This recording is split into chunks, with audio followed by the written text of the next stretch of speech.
Buenos días. Nous allons poursuivre Vamos notre a réflexion continuar con de ce nuestra jour. reflexión de estos Hier, días. je posais, Ayer j'allais dire, les fondamentaux planteé los de fundamentos l'action missionnaire de la qui acción doit être la misionera, nôtre, que tiene en que ser la partant nuestra, d'abord de la base partiendo en primer baptismale, le lugar de la fondement de base notre vie bautismal, que es chrétienne, el fundamento de de nuestra notre vie vida ecclésiale, cristiana, de nuestra de vida notre engagement eclesiástica, missionnaire, c'est le de nuestro baptême. compromiso Comment misionero, sin duda es el revitaliser bautismo. le Entonces, baptême? ¿cómo Comment vivre revitalizar un el réveil bautismo? baptismal? ¿Cómo vivir un Et despertar puis, bautismal? en Y réponse à después, cette en respuesta grâce qu'est le a baptême, esa comment gracia nous nous acheminions que nos da el sur un chemin de bautismo, cómo nos sanctification encaminamos personnelle. hacia una vía de santificación Il personal. n'y a pas de nouvelle évangélisation No hay nueva s'il n'y a pas de evangelización nouvelle si no hay sanctification. una nueva santificación. Aujourd'hui, je voudrais Hoy yo querría éclairer la route aclarar qui s'ouvre el camino que devant se nous abre ante pour dire de quelle nosotros, forme, de quelle viendo manière de qué forma, de qué vivre cette nouvelle manera podemos évangélisation vivir esa à nueva laquelle nous appelle evangelización a l'Église la que nos aujourd'hui. llama la Iglesia hoy día. La première étape de cette La primera réflexion, etapa de esta reflexión je l'intitule l'étape la llamo des 7 la etapa C, de las 7 des 7 Cs, C, qui caractérise ce que que doit être caracteriza aujourd'hui y un que debe témoin du ser hoy Christ. día un testigo de Cristo. Ces 7 C, Estas 7 heureusement, Cs, ces 7 C, afortunadamente, on peut les appliquer aussi bien en las français podemos qu'en aplicar espagnol. tanto en francés como en español Ils caractérisent y l'état caracterizan d'esprit el estado du missionnaire que nous anímico devons del être. misionero que nosotros tenemos que ser, Le cada uno premier de C, nosotros. La c'est primera C charité. es caridad. C'est à l'amour que vous Es por aurez el les amor uns que pour les sentiréis autres los que l'on unos por los reconnaîtra otros, que como vous se êtes mes reconocerá que disciples. sois mis discípulos. Saint Jean, chapitre San Juan 13. capítulo 13. La charité La caridad pastorale est pastoral le premier es el primer témoignage testimonio que l'on attend que se espera du prêtre. La del charité est le sacerdote. premier La signe caridad par es el lequel primer signo on mediante el reconnaît en cual nous se la reconoce présence de en Dieu. nosotros la presencia de Dios. On disait des premières communautés chrétiennes, voyez comme Se ils decía a sèment las la primeras charité. comunidades cristianas, mira cómo son la caridad. Esa es la primera C. Vamos con la segunda C, la convicción.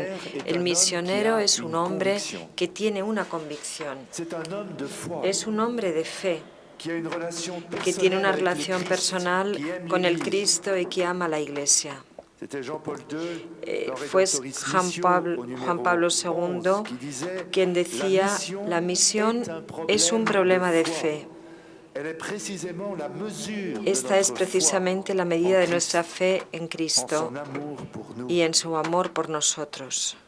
Conviction, Convicción. celui qui est missionnaire et témoin, El que es fait siennes misionero les vérités y fondamentales que professe testimonio l'Église. hace suyas las verdades fundamentales que profesa la Iglesia De y es les capaz restituer dans leur intégrité. de devolverlas en su integridad. Conviction.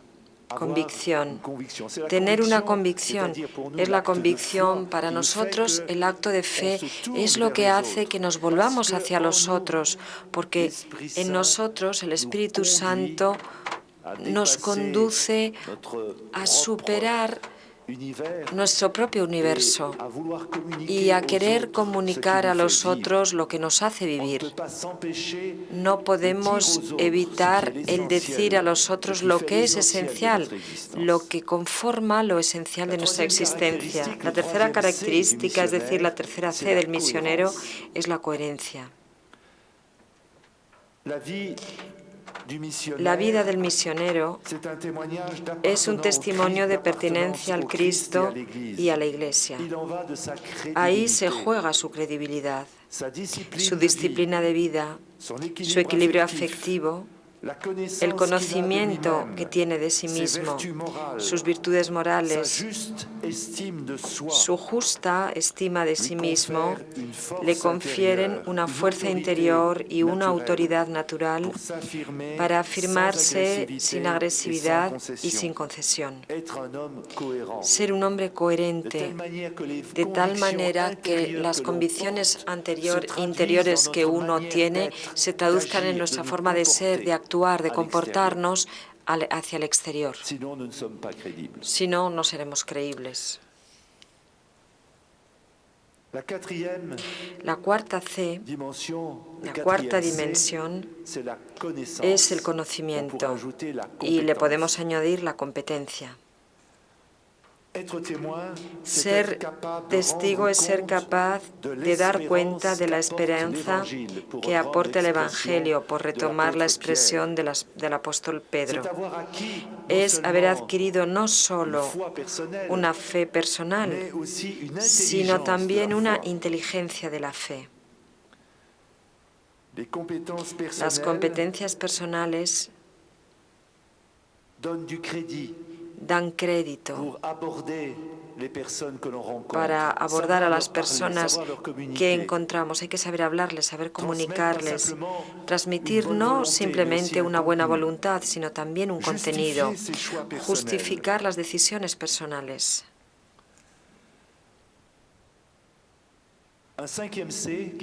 Una quinta C que caracteriza lo que tiene que ser un misionero es la palabra carisma. Se desarrolla y da sus frutos a partir de los propios dones personales que se ponen al servicio de todos. Se trata, por lo tanto, de encontrar esos carismas. No tenemos todos los carismas. Hay que encontrar cada uno sus propios carismas y saber desarrollarlos. El misionero tiene que utilizar su discernimiento para tomar las decisiones en el momento adecuado, con valor y con prudencia. El quinto elemento, que está vinculado al primero, es decir, la caridad, es que el misionero no lleva él solo su testimonio, sino que hay toda una comunidad que lo lleva, porque se encuentra integrado en una comunidad de creyentes, de practicantes. Es la comunidad, es la Iglesia quien evangeliza, y es como participante de esa comunidad y de esa Iglesia como el testimonio se da. Es dentro de una comunión y mediante la comunión fraternal que asume diferentes formas. Puede ser una comunidad de vida, puede ser la parroquia, de forma más general la Iglesia, como el testimonio personal se da no únicamente a partir de una experiencia personal, sino de una experiencia comunitaria. Y por último, el último elemento que caracteriza cómo transmitir la buena nueva hoy día, ser testigo, cómo inscribirse en la nueva evangelización. La séptima C es la comunicación. El misionero se encarga de transmitir en torno a él la alegría de creer, sin alterar nunca el contenido del mensaje. Busca con pedagogía transmitirlo bien, hacerlo comprender respecto a personas, interlocutores que no están convencidos con antelación. Es el arte de saber comunicar, no simplemente tener las propias convicciones y transmitir un contenido, sino saber transmitirlo con pedagogía, con un método, encontrando las palabras adecuadas, las imágenes, es decir, comunicar. Cuando vemos, por ejemplo, el mensaje que lleva Jesús, Jesús se lo ha estudiado muy precisamente, no solo el contenido, sino la forma de expresarlo, cómo lo expresó Jesucristo a través de parábolas, planteando preguntas, estableciendo momentos de silencio, adoptando ciertas posturas, por ejemplo, sube a la montaña, etcétera. Y podríamos multiplicar toda la retórica que el Señor Jesús utilizó, la simbología que fue la suya, la puesta en escena también que era suya para transmitir un contenido. No podemos reducir la evangelización sencillamente a una metodología, pero también tenemos que utilizar, sobre todo en una época que es muy sensible a las modalidades prácticas de comunicación y a las imágenes, tenemos que utilizar también todas las facetas de la comunicación, del arte de transmitir.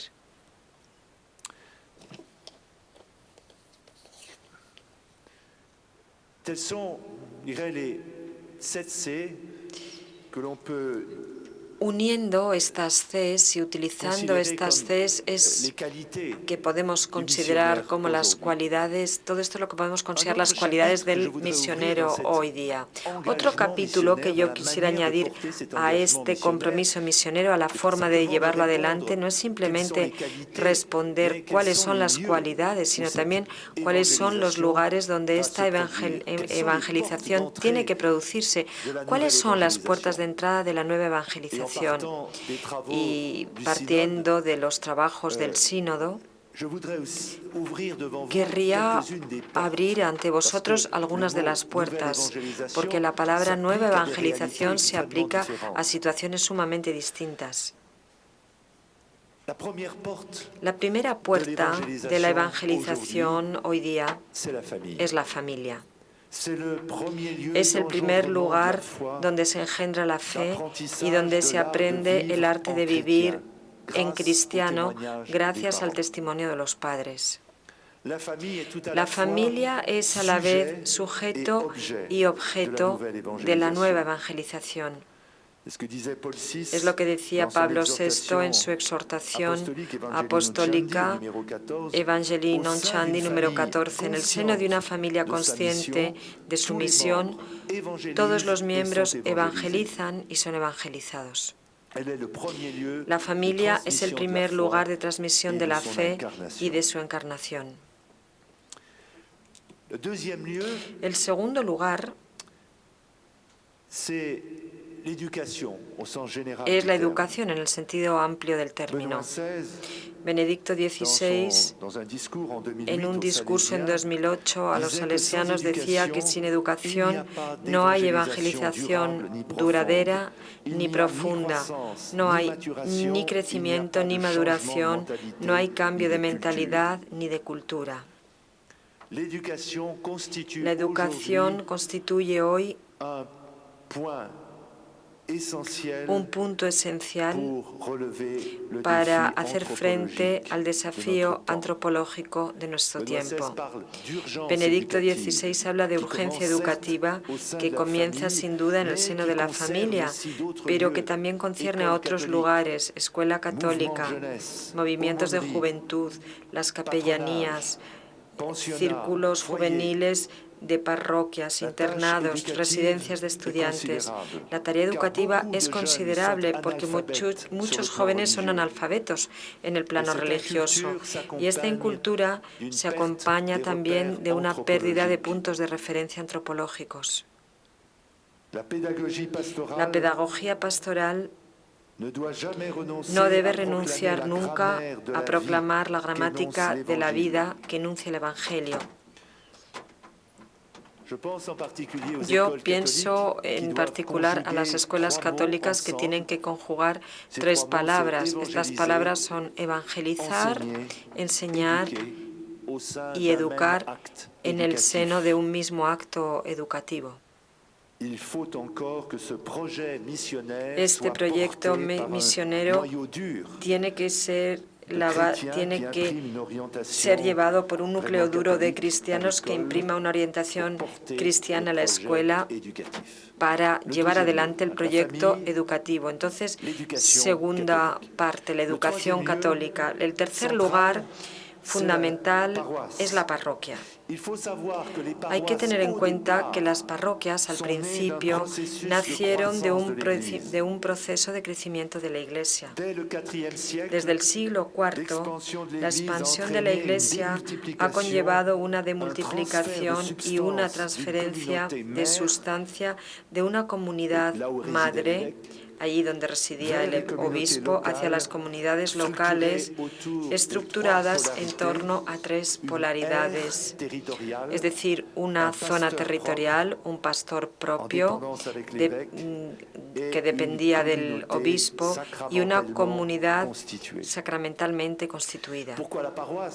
¿Y por qué la parroquia es un lugar misionero?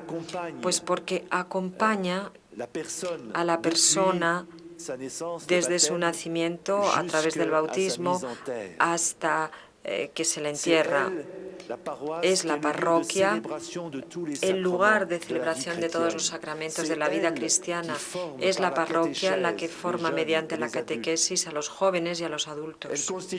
La parroquia constituye una comunidad donde no se elige por elección, sino porque se está en un territorio determinado y se encuentra con otras personas que tienen sensibilidades distintas, distintas formas de educación, ideas diferentes, y juntos tratan de constituir una familia. La parroquia cristaliza el Evangelio y lo traduce aquí y ahora, le da cuerpo. Era Juan Pablo II quien decía que la parroquia tiene que ser el centro de la nueva evangelización. El cuarto lugar de la evangelización, y también aquí el Papa Benedicto XVI, siguiendo la estela de su predecesor, insiste especialmente en este cuarto lugar, porque son todas las situaciones eclesiásticas, movimiento, comunidades, obras apostólicas. Estas distintas situaciones constituyen hoy día una fuerza de revitalización del tejido eclesiástico. Enriquecen el patrimonio genético de la Iglesia. Y cuando observamos la historia de la Iglesia, vemos cómo estos movimientos, ya sean órdenes religiosas o comunidades que en un momento dado fueron nuevas cuando nacieron y que a continuación adquirieron una auténtica madurez, en su momento fueron roturadores, incubadores, nuevas experiencias espirituales y misioneras, y contribuyen a regenerar el cuerpo eclesiástico entero. ¿Y cuál es la posibilidad del pastor? El estar atento, el seguirles y quizá corregirles. En todo caso, el ayudarles a inscribirse en la vida de la Iglesia. Decía Benedicto XVI a los obispos de Albania: no erijáis vuestros planes pastorales en normas de lo que eso se le permite al Espíritu Santo. Una racionalización pastoral sistemática, planificada, corre el riesgo de asfixiar los acicates pastorales que representan las nuevas iniciativas. Hay que estar siempre atento a lo que surge, a lo que no estaba previsto, a lo que quizá nos molesta un poco o nos desorienta en nuestra organización. Quinta puerta de entrada hoy día de la misión de la Iglesia es la diaconía. La diaconía es la Iglesia que asume la opción preferencial para los más pobres. Es la caridad en actos. La Iglesia es juzgada y considerada sobre el servicio a los pobres y a los pequeños. La diaconía verifica la autenticidad de la fe. Es en nombre de Cristo como nosotros gratuitamente nos presentamos ante los más pequeños. Es el Cristo que nosotros descubrimos en ellos. Es Cristo a quien nosotros esperamos hacer que ellos encuentren. La atención a los más pobres. En sexto lugar, La piedad popular. La piedad popular que descubrimos naturalmente en las iglesias, en las capillas y en los oratorios, pero especialmente en los santuarios, en los lugares de acogida. Los santuarios son lugares de acogida, deben ser espacios de evangelización de la religiosidad. Nuestra sociedad consumista y marcada también por la secularización, pero también está marcada por la búsqueda espiritual. La nueva evangelización requiere la cristianización de la piedad popular, la iniciación a la oración cristiana. Y vemos cuánta gente viene a menudo a estos lugares donde hay una auténtica vida de oración como buscadores de Dios. En mi diócesis hay una isla que se llama la isla de Lérins, que está frente a Cannes. Y vosotros sabéis que la ciudad de Cannes es una ciudad donde hay muchas nuevas sectas, donde hay mucha gente guapa, digamos, que viene al Festival de Cine. Es muy interesante. En verano hay unas 10.000 personas que visitan la isla de Lérins, donde no hay otra cosa más que un monasterio. Pues vienen a la isla para encontrarse, para rezar, aunque no sean creyentes, porque hay una atmósfera que es distinta a Cannes. Sucede algo que pertenece a otra dimensión de la que conocen en la Croisette, es decir, en Cannes. Y cada año, durante el Festival de Cine de Cannes, hemos lanzado el Festival del Silencio, que constituye un momento en el que los artistas, los productores, les llevan en barco a esta isla y pasan allí un día completamente desconectados de toda la atmósfera del festival. Es interesante ver que los medios de comunicación prestan mucha atención a todo lo que sucede. En un mundo lleno de ruido y que bulle, reina el silencio. En un mundo de agitación y de exposición mediática, existe la oración y nada más que la oración. Y hoy día creo que existe la necesidad de esta vida contemplativa, que es el último lugar de la misión de la Iglesia y el lugar que llama a la gente a su búsqueda de interioridad y de trascendencia. En séptimo lugar, hay otra puerta de la que hemos hablado mucho en el sínodo, hablando de la nueva evangelización, y son los medios de comunicación social. Y yo pienso naturalmente en Internet, que invade la vida de mucha gente, de muchos contemporáneos, especialmente de los jóvenes.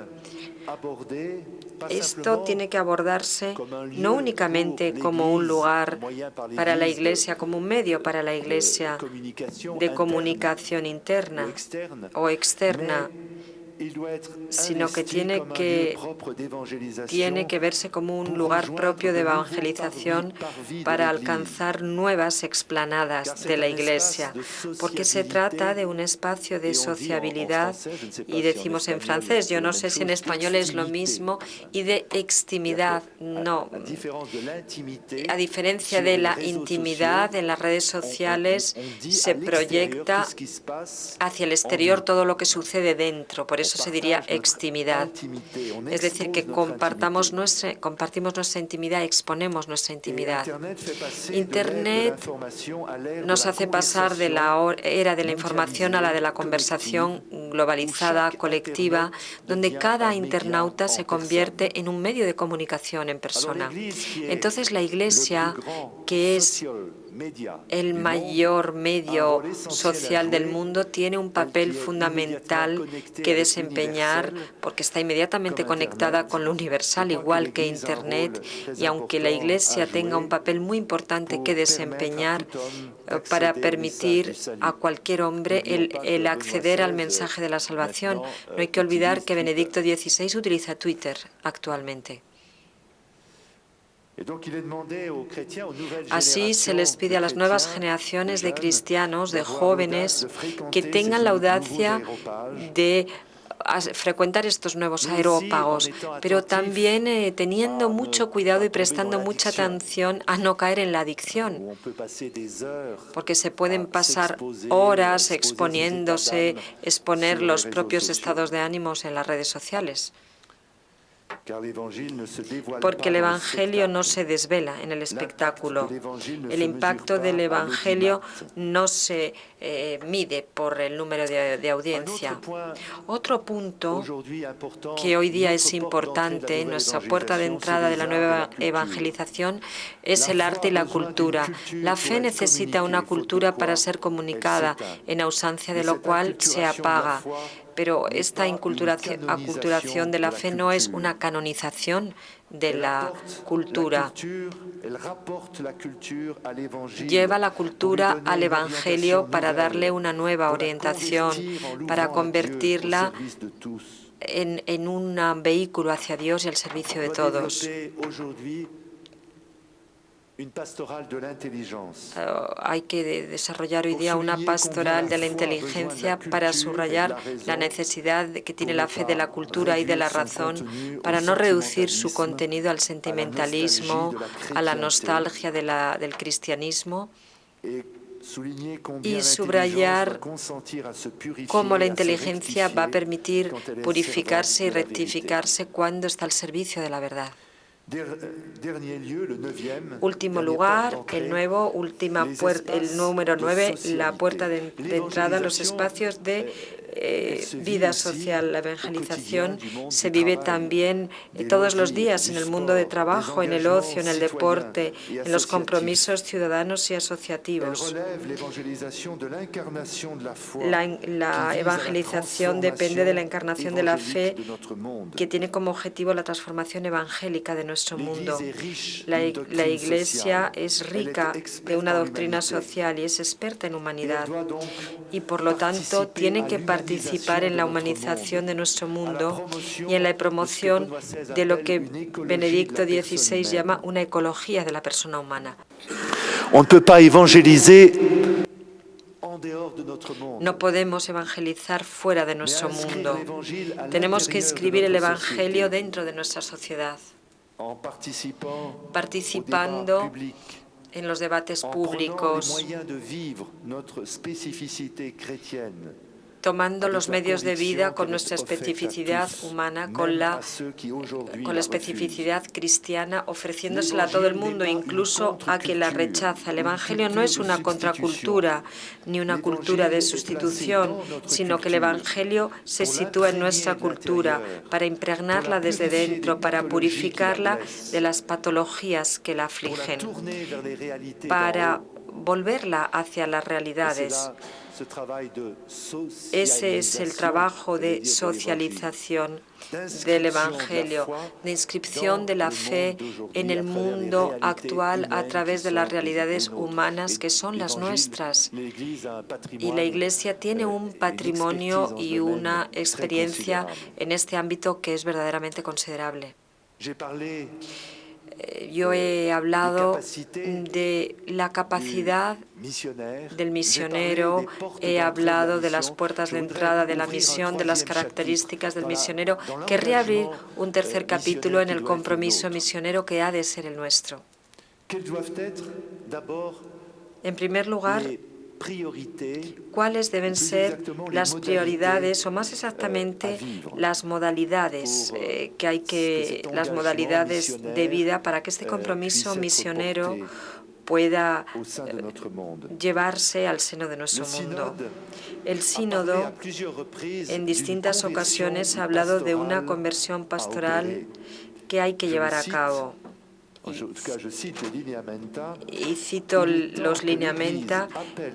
Ha llegado el momento de que la Iglesia haga un llamamiento a las comunidades cristianas a una conversión pastoral en el sentido misionero de su acción y de sus estructuras. Y yo querría subrayar algunos puntos de atención en esta conversión pastoral de las comunidades cristianas. El primer punto de atención para nosotros es llegar a las personas allí donde se encuentren, tanto física como culturalmente. Lo que para nosotros es una auténtica dificultad, porque nosotros somos una iglesia histórica que posee un patrimonio de muchos siglos.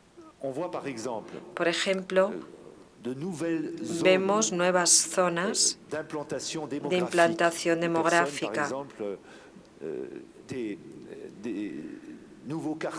nuevos barrios que surgen fuera del centro de la ciudad, mientras que nuestro dispositivo patrimonial de iglesias y de capillas está concentrado en lugares históricos y vemos nacer nuevos barrios donde no hay lugares de culto.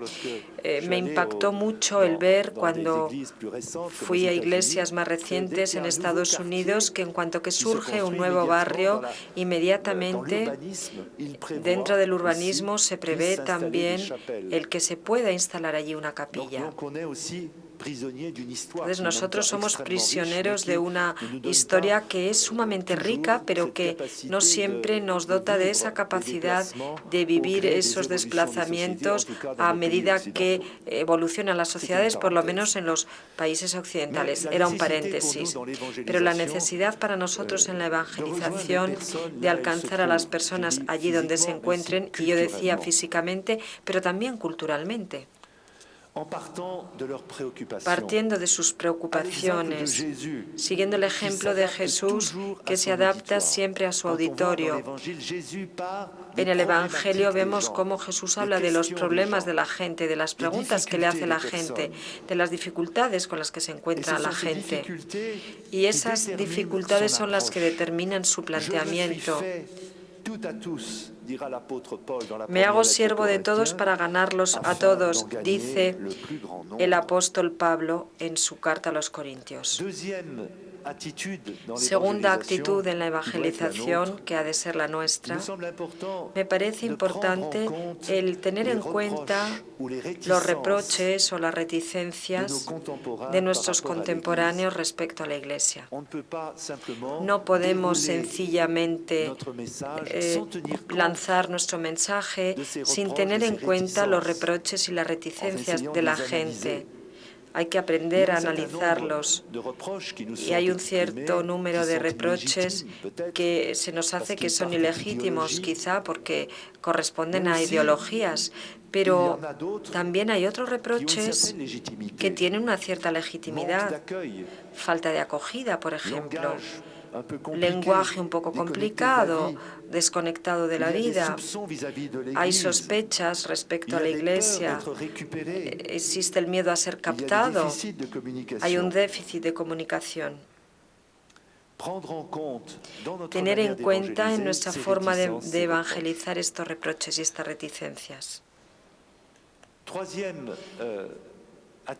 Tercera actitud en la evangelización, habida cuenta de las personas tan diferentes que se dirigen a nosotros, con sus distintos problemas, con el reproche, hay que diversificar los planteamientos según el público, entre comillas. En un mundo en el que hay múltiples opciones, no podemos conformarnos con una pastoral monolítica y estática. Hay que desarrollar, y por ello yo mencionaba distintas puertas de entrada, hay que desarrollar, decía, una pastoral que tiene distintas puertas de acceso. Promover una pastoral, yo diría, del gusto, suscitar el deseo de ir más lejos para personas que tienen una reticencia respecto a la Iglesia.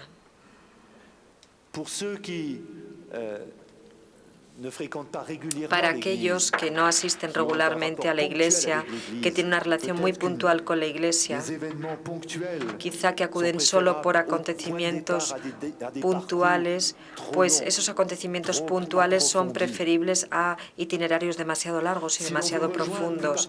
Si queremos alcanzar, por ejemplo, a los practicantes, a los que vienen regularmente a la Iglesia, ¿cómo ir más lejos? Pues hay que proponer, yo diría, una segunda conversión, quizás, para redescubrir de forma más profunda a Jesucristo, la familiaridad con el Espíritu Santo mediante la oración, la importancia de la palabra de Dios y de los sacramentos, la enseñanza de la Iglesia, ayudar a los que se comprometen un poco más para que se conviertan también ellos en evangelizadores, que sean testimonios en su vida personal, profesional, en su medio de vida. Pasar de un cristianismo de tradición a un cristianismo de adhesión, de compromiso.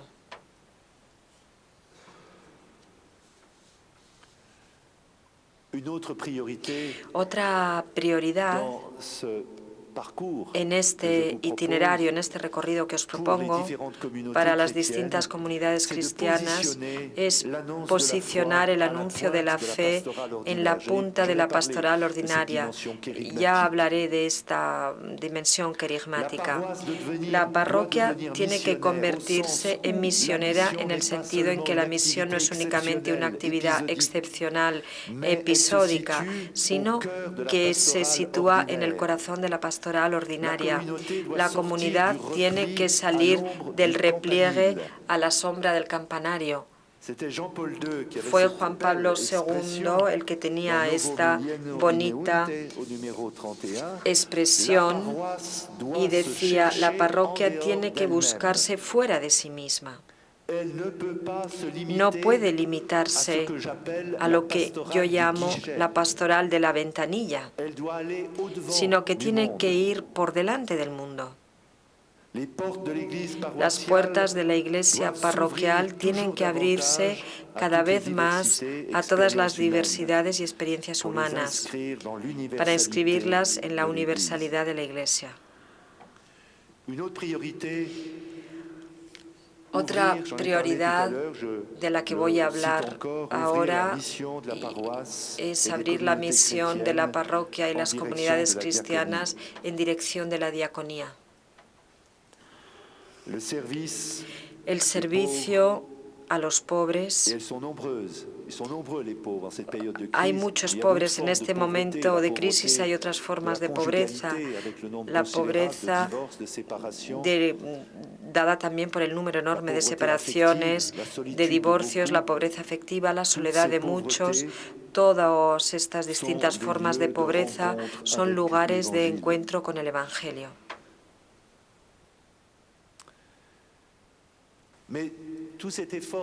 Pero todo este esfuerzo de conversión pastoral con estas distintas líneas que estoy citando, este esfuerzo de conversión pastoral, decía, no es posible si no hay antes un repliegue interior, un mirar hacia adentro.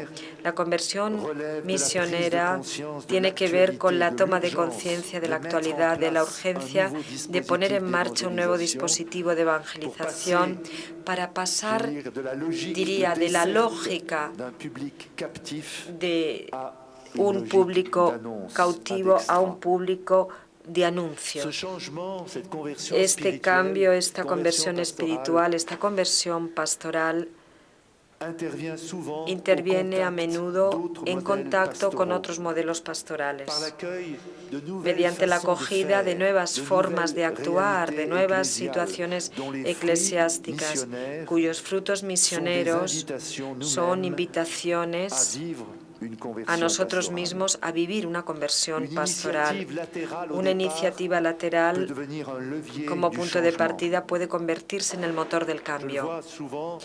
Lo veo a menudo en muchas experiencias entre diócesis, entre algunas diócesis que se preocupan por la evangelización. A veces hay visitas de sacerdotes para estimularse unos a otros y descubrir otras formas de actuar, otras formas formas de llevar el Evangelio, es decir, a vivir esta fertilización cruzada los unos con los otros.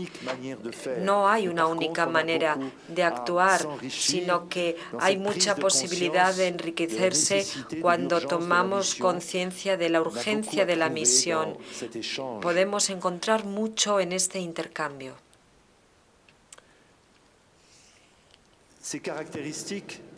Es característico de la misión hoy día, y yo querría sintetizarlo en algunos puntos de reflexión como conclusión.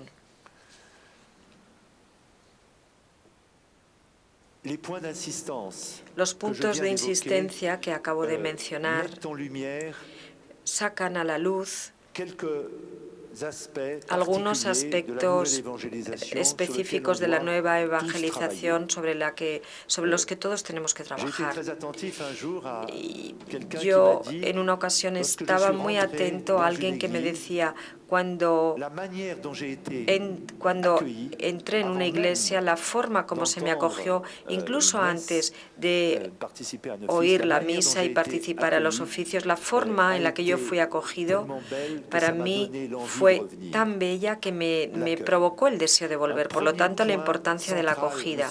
Un primer punto central hoy día en nuestro testimonio cristiano, en nuestra misión de evangelización, que traduce nuestra caridad y que traduce también nuestro espíritu de diaconía, es, insisto, la acogida, la escucha, la gratuidad de la hospitalidad, la disponibilidad hacia los recién llegados son expresiones atractivas y las primeras expresiones de la misión.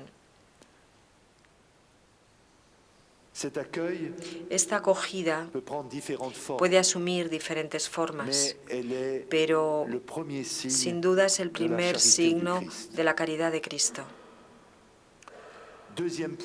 Segundo punto, y he hablado ya de ello, lo retomo, es hacerse cargo de las demandas pastorales. Las personas que vienen a una iglesia expresan demandas muy diferentes entre ellas. Algunas están ligadas a los sacramentos, porque vienen a pedir exequias, bautismo, un matrimonio, una boda, participar en una misa. Otros, los que no son practicantes regulares, vienen para la catequesis de los niños. Otros vienen a una iglesia por religiosidad, para bendecir objetos. También hay solicitaciones respecto a la búsqueda de una ayuda material o una necesidad de encuentro, porque necesitan hablar con alguien. El esfuerzo pastoral consiste en dar respuesta a esas demandas para evangelizarlas de una en una, es decir, descubrir en cada una de ellas un dinamismo que las abre más allá de sí mismas. La simple respuesta material no es suficiente. Todo lo contrario. A menudo, nuestras actividades, las actividades que proponemos, están concebidas para los habituales y poco para la gente de la calle. Las problemáticas, la forma de expresarse, el lenguaje, el estilo de las reuniones, la atmósfera, el ambiente, tienen que adaptarse también a estas personas que están buscando algo. Por lo tanto, primera etapa, la acogida. La segunda etapa, hacerse cargo de las demandas específicas de los unos y los otros. El tercer elemento es la organización del camino, de cómo se encamina cada uno. Cómo hallar a cada cual a partir del punto donde está, cómo le ayudamos a crecer y a avanzar. Este camino se basa en primer lugar en la calidad, en la cualidad de la vida fraterna en el seno de la comunidad cristiana. Si tengo que dar un consejo, desde luego, es fundar nuestra vida de comunidad cristiana en la oración, en la liturgia, en la gracia naturalmente, pero también cuidar y mimar la comunión fraternal. Ved cómo siembran. Esta calidad de la vida fraterna es la bienvenida, la proximidad, la gratuidad, la disponibilidad y la personalización de las relaciones.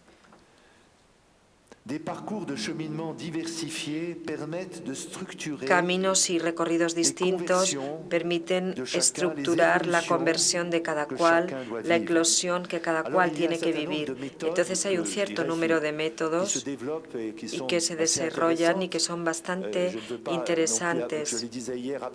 Yo decía ayer, no quiero ser absolutista en los métodos, pero los métodos dan sus pruebas y nos hacen ganar tiempo, porque responden a cosas que ya se han verificado en el exterior en su eficacia. Pienso en los recorridos alfa para los debutantes. Son las reuniones en torno a una comida, durante la comida, de una forma, a partir de testimonios, pero de una forma muy puntual. Impartimos las enseñanzas de la Iglesia sobre cuestiones muy fundamentales de la vida cristiana. Esas son experiencias de iniciación cristiana, pero bajamos mucho sobre las imágenes, los ejemplos, sobre un lenguaje que es accesible a todo el mundo. No nos conformamos con recitar el catecismo, sino, digamos, que lo estamos manejando bien, de manera que la gente que participa en este recorrido participan en esas 8 o 10 sesiones que se proponen y participan de forma muy activa.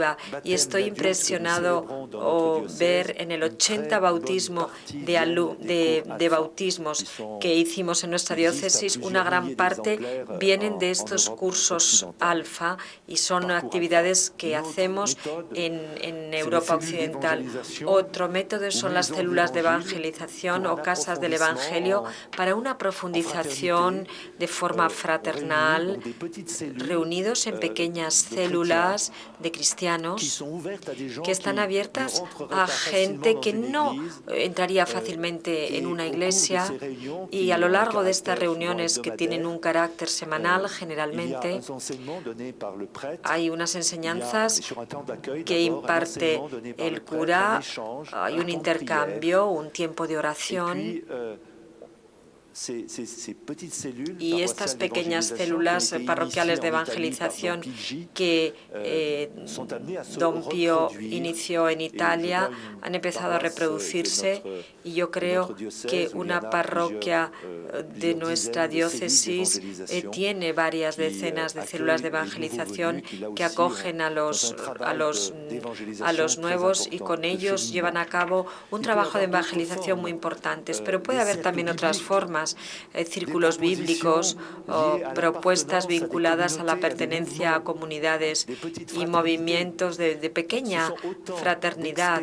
Son distintas experiencias mediante las cuales nos hacemos cargo de una forma más personalizada. No simplemente decir, usted quiere ser cristiano, se quiere convertir, pues vaya a misa. Está muy bien ir a misa, pero para ciertas personas, sobre todo para las nuevas generaciones, no siempre están dispuestas a ir a misa, quizá tengan una imagen negativa de lo que es la Iglesia. Entonces, esa pequeña fraternidad pueden ser un peldaño. Yo no digo que la liturgia no sea misionera como tal, por supuesto que lo es, pero sabéis que en los primeros tiempos de la Iglesia eran los iniciados los que participaban en la celebración, y los catecúmenos especialmente se retiraban en el momento de entrar en la oración eucarística. Cuarto elemento de este camino, a partir de la acogida hasta la organización del camino de cada uno, pasando por hacerse cargo de las distintas demandas, el cuarto elemento son los círculos de compromiso. En función de los lugares de pertenencia a la comunidad parroquial, podemos distinguir distintos círculos. Existen las personas que van habitualmente a la parroquia, parroquianos ordinarios, otros que son parroquianos de temporada, que van cuando no llueve, cuando hace sol, cuando no se levantan demasiado tarde, cuando no se quedan dormidos. Están los ocasionales, los intermitentes del espectáculo. Los parroquianos excepcionales les ven una vez en misa o en la iglesia porque hay un acontecimiento muy especial, la boda de su hijo, el bautizo de alguien o las exequias fúnebres. Y luego están los que no tienen ningún contacto con la iglesia, que cada vez son más numerosos.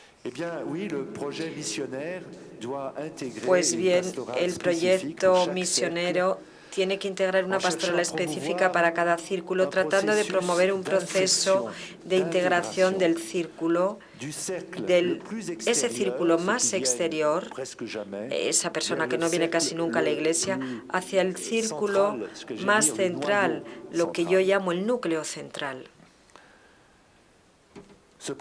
Este proceso de integración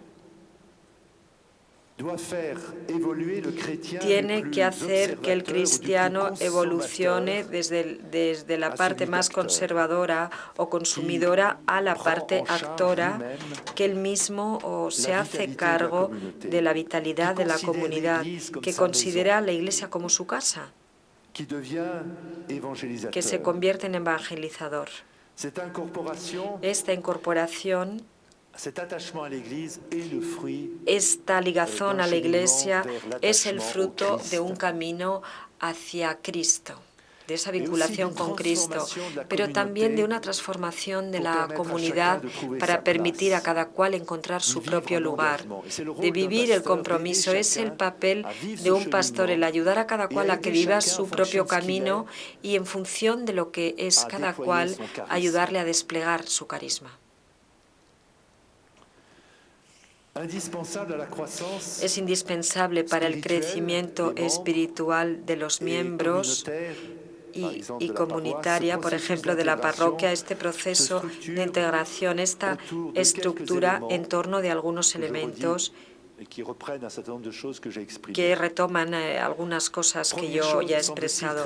Lo primero, me parece muy importante, es la inscripción del recién llegado o del que asiste poco a la iglesia en un pequeño grupo, lo que llamamos un itinerario o celular de una pequeña fraternidad que podrá elegir según, yo diría, según sus gustos, según lo que más le apetezca, y que le va a permitir vivir un camino de conversión, de iniciación cristiana de tipo catecumenal, para favorecer un auténtico encuentro con Cristo. Me parece que una comunidad debe estructurarse en torno a un gran acontecimiento, que es la celebración dominical. Una comunidad sacramentalmente constituida en torno a la celebración de la Pascua del Señor. Pero como una bicicleta que tiene dos ruedas, existe otro tipo de compromiso y de pertenencia, que es la pertenencia a una pequeña estructura que permite el tener espontaneidad, facilita la proximidad, la personalización. En cada parroquia, lo ideal sería que un cristiano pueda sentirse miembro de la comunidad, de la familia que se reúne en torno al Señor,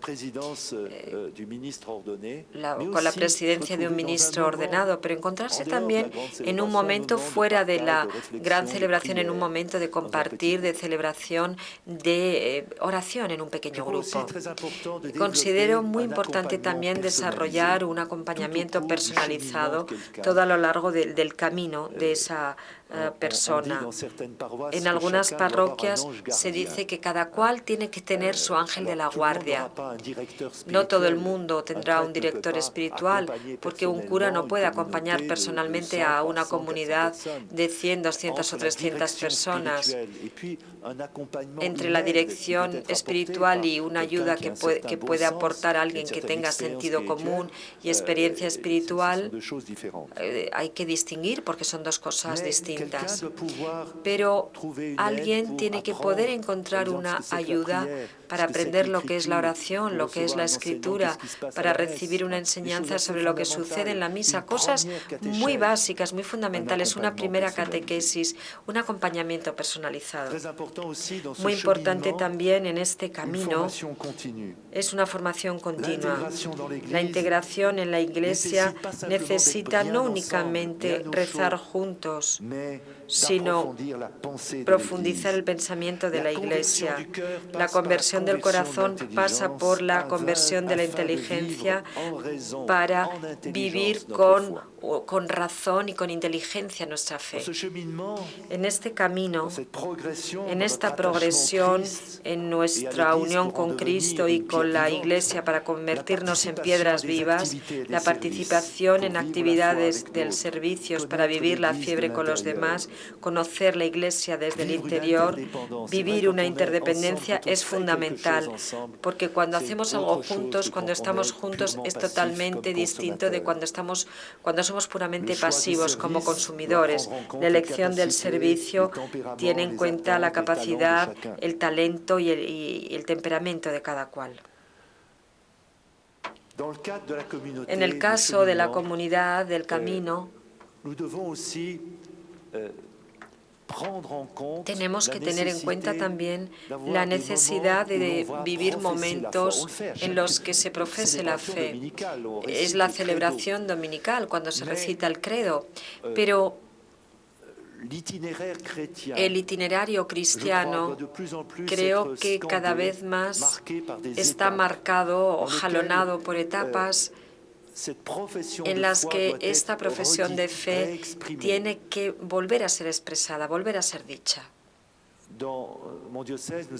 En mi diócesis nosotros hemos bajado la edad de la confirmación. Antes la edad de la confirmación era con 15 o 16 años y ahora la confirmación se hace con 10 u 11 años por diferentes motivos. Tras esta confirmación, pedimos a la comunidad cristiana que contemple momentos en los que la gente profesa su fe. Cada año van a Lourdes, hacen una peregrinación, los que han sido confirmados, para volver a profesar su fe. Y en las parroquias se les pide en momentos determinados que vuelvan a decir que son cristianos ante todos. Si la Iglesia pide a cada misa dominical que profese su fe es porque es necesario para todo el mundo volver a expresarla. Y en este momento de nuestra sociedad secularizada, los cristianos deberían volver a expresar su fe. Hay que encontrar momentos específicos en la vida de las comunidades cristianas en las que cada cual vuelva a expresar su fe con ese espíritu que se ha vivido durante la celebración pascual, la vigilia pascual, reafirmar nuestra unión con Cristo y con la Iglesia. Y si lo hacemos en comunidad, pues bien, ello nos ayudará a vivirlo y a ponerlo de manifiesto en el mundo. Estos serán algunos elementos de reflexión que yo someto a vuestra atención, esperando que este camino de compromiso que es el nuestro pueda dar sus frutos y hacernos felices de ser cristianos. La alegría del cristiano es la de pertenecer a Cristo, pero también es la de llevar a Cristo a través del mundo. Es esa alegría que hoy vamos a celebrar en la manifestación del Señor, en su bautizo. Esa alegría tiene que ser la nuestra en este día especialmente, y yo os invito en el tiempo que nos queda, más o menos media hora, a plantear las preguntas y yo trataré de responder a vuestras preguntas.